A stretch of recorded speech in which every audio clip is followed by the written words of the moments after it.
Hi there.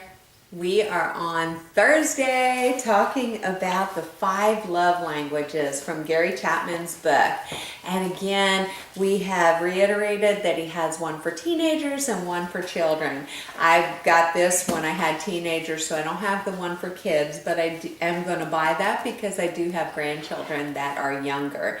And so, what we have talked about so far are the words of affirmation, building up and not tearing down. And actually Ephesians 4:29 says to let your communication be pure, not a corrupt communication, not something that tears down, but something that builds up, something that is full of grace. Ephesians 4:29, that is perfect for words of affirmation. Quality time. That is amazing. That is one of mine, but it's further down on the list.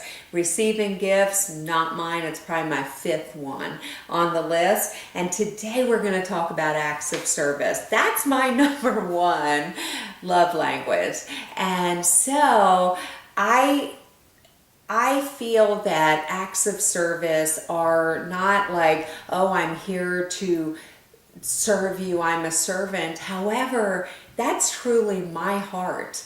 When I serve somebody, I don't want anything in return. I just want to serve you.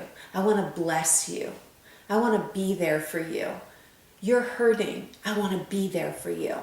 That is my heart in giving acts of service. And so I realized that when my husband makes the bed, because he's rarely off. He works overnight. He works a weird shift. And so when he's off and I come home from work and he's made the bed, that is exciting to me. When he's done the dishes, that thrills me.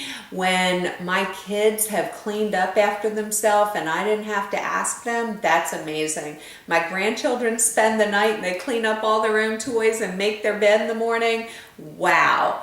That just like fills up my tank completely. And so I don't know how to explain it unless your love language is acts of service. So when I ask somebody to do something, and so you may understand this if this is your love language. So if I ask somebody to do something and they don't do it, then I don't feel as important. And even though that person meant nothing at all by that, because my number 1 love language is acts of service, it makes me feel as though I'm not important. And even though I could be the head of this, it doesn't make any difference. I feel less important because my requests were not seen to be important. And that's just because that's my love language.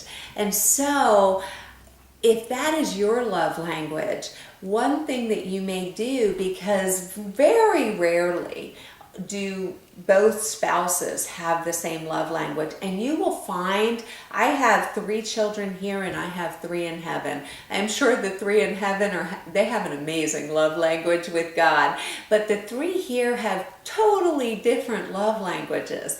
And so if I try to give each one of them exactly what I think that their love language is, it's going to just fall like rocks on the ground. But if I stay in tune to what what's filling them up, then they feel like, oh, Mom really loves me. She is paying attention to the fact that I don't care if she cleans my room. I care that she takes me to the mall and just walks around with me. Even though we don't have money to buy anything, I just want time with Mom.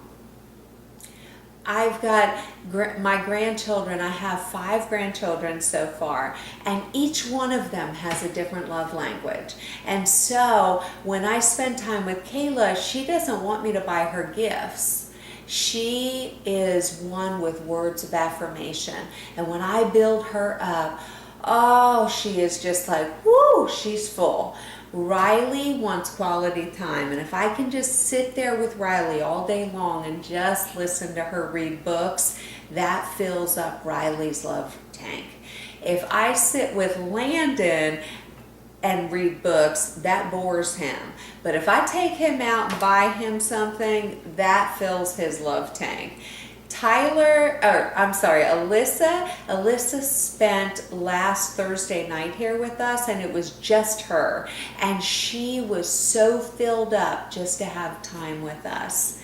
And it thrilled me to see how excited she was to have time alone that we were just pouring into her. And then Tyler, he likes gifts, but he also likes words of affirmation too.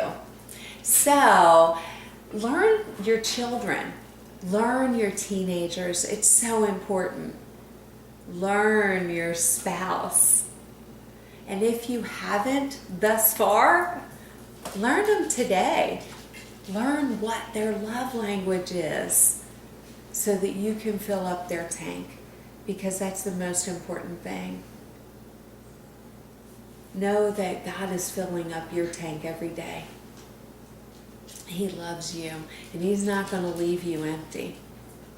He will never leave you nor forsake you. He has tattooed you in the palm of His hand. And I just want you to know that we are here for you. We do pray for you every day. Know that we love it when we get your prayer request, and if there's something that is personal, send us a personal message and we will call you. Send us your comments and your suggestions. Let's stay connected to each other and to the vine.